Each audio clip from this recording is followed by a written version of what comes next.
যদি রাত্রেবেলা হতো এখানেও বাড়া যেত, কিন্তু সরকারের তো পুরো প্রতিনিধি কোনো জায়গায় আমরাও পাইনি।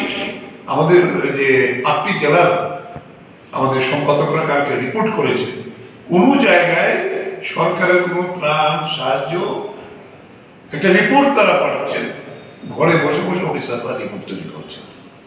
সরজমিনে কোনো তদন্ত নেই, সরজমিনে কোনো সার্ভে নেই, তাহলে কি করে বসবে?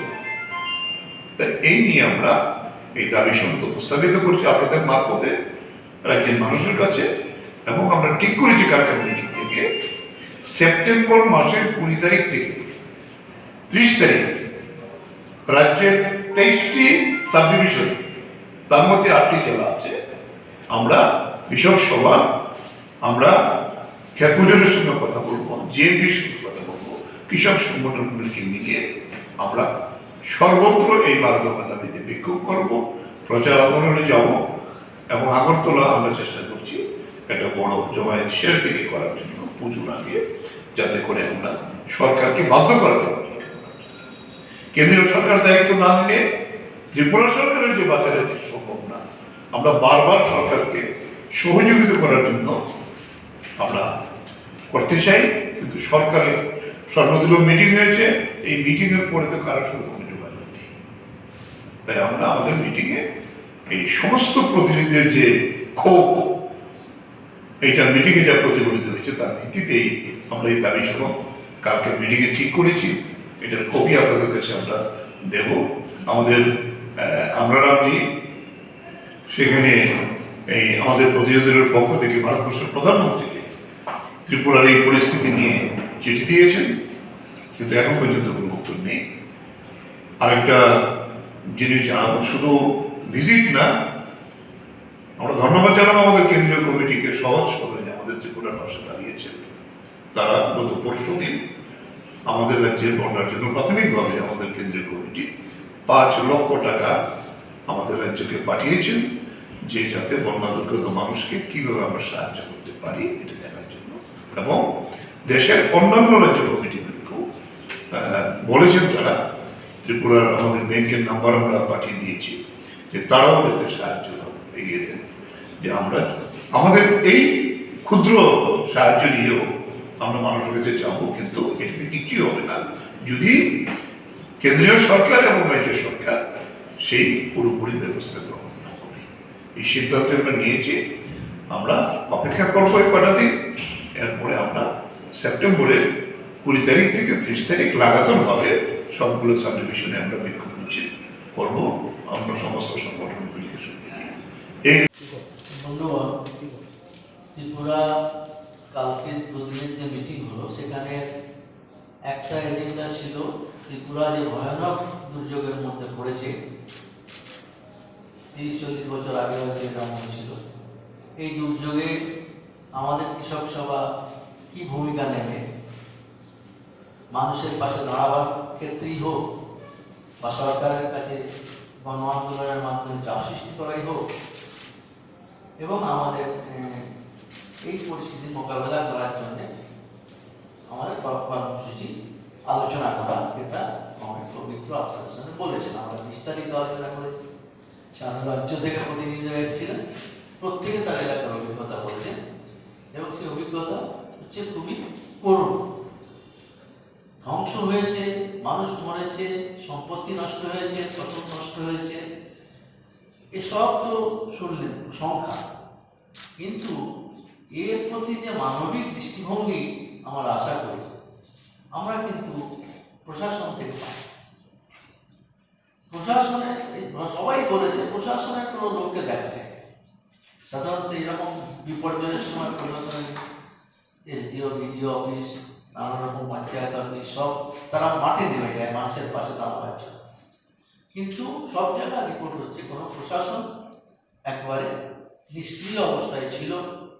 এটা হচ্ছে খুবই দুঃখজনক ঘটনা। এ ধরনের মানবিক বোধ নেই। মানুষ যখন মরে এমনি মানুষ গিয়ে তার পাশে দাঁড়ায়, আর প্রশাসনের দায়িত্ব হচ্ছে তাকে বাঁচানো, সেই প্রশাসন দাঁড়ায়। তারপরে আমরা সর্বভারতীয়ভাবে এই বিষয়টাকে নিয়েছি এবং আমাদের প্রতিনিধি পাঠিয়ে আমরা তদন্ত করে আমরা এখন প্রধানমন্ত্রীকে আমরা চিঠি দিয়েছি এবং মুখ্যমন্ত্রীকেও আমরা চিঠি দেব। ইতিমধ্যে সরকারের সঙ্গে আমাদের প্রতিনিধিরা দেখা করেছে, কিন্তু সরকারের কাছে যে আমাদের যে দাবি, সেখানে সরকারের ভূমিকায় আমরা সন্তুষ্ট নই। কারণ এই ক্ষতি, এইরকম ক্ষতিকে আমরা যেটা বলছি জাতীয় বিপদ, ন্যাশনাল ক্যালামিটি, তার ইতিহাসে এমন ঘটনা গত অত শতাব্দীতে হয়নি। এইরকম একটা সময়ে আমরা চাই যে কেন্দ্র সরকার, রাজ্য সরকার, প্রশাসন মিলে এর মোকাবেলা করুক। আর জাতীয় বিপর্যয় ঘোষণা না করলে সেই কিছু হবে না। কিছুই তো নেই। স্কুল বিল্ডিং ভেঙে গেছে, কয়েক হাজার বাড়ি ভেসে গেছে, তারপরে হচ্ছে রাস্তাঘাট বলে কিছু নেই, ফসল তো যা শুনলেন, যা কিছু সম্পদ সেসব তো গেছে। তার সঙ্গে এই যে স্থায়ী সম্পদ যেগুলো, সেগুলো ধ্বংস হয়ে গেছে। এইগুলোকে পুনর্গঠন করার জন্য যে দরকার, সেই জন্য আমরা দাবি করেছি যে এখানে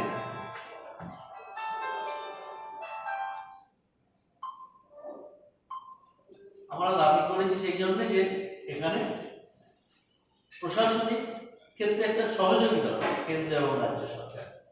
আমরা দাবি করেছি যে দিল্লির কাছে যে ন্যাশনাল ক্যালামিটি ঘোষণা করা, কিন্তু দুর্ভাগ্য হচ্ছে ত্রিপুরার সরকার তারা ঘোষণা করতে রাজি না। জানি না কেন, মুখে বলছে ক্ষতির কথা, সব স্বীকার করছে আলোচনার সময়, কিন্তু রাষ্ট্রীয় আপদা ঘোষণা করার দাবি করছে না। একটা ডবল ইঞ্জিন সরকার, একটা ইঞ্জিন ডুবে গেছে, আর একটা ইঞ্জিন তো তার পাশে দাঁড়াবে, টেনে নিয়ে যাবে।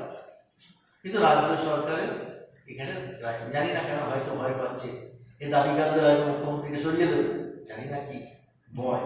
মানুষ যখন চাইছে, তার প্রতিনিধি হিসাবে রাজ্য সরকার কেন চাইছে না? জাতীয় বিপর্যয়ের কথা 25,000 কোটি টাকার লোকসান, তাহলে সে টাকা কোথেকে রাজ্য সরকার? আপনাদের শুভেচ্ছা জানিয়ে আমি খুব সংক্ষিপ্তভাবে কথা বলবো। শুরুতে আমাদের রাজ্য সম্পাদক কাছ থেকে গতকালকে যে আমাদের যে গৃহসভা রাজ্য কমিটির সভা হয়েছে সে সম্পর্কে উনি বলেছেন। এছাড়া আমাদের সংগঠনের সর্বভারতীয় সহসভাপতি আনন্দ মোল্লা, তিনিও দেশের চলিত রাজনৈতিক ঘটনা, দিল্লি সরকারের ভূমিকা সম্পর্কে তিনি বলবার চেষ্টা করছেন। সামনের দিন আমাদের কীভাবে লড়াই করতে হবে এই বিষয়ে কেন্দ্রীয় সিদ্ধান্তগুলি আলোকপাত করার চেষ্টা করেছে। তো এইবার রাজ্যের যে বন্যা তো হয়ে গেল, তো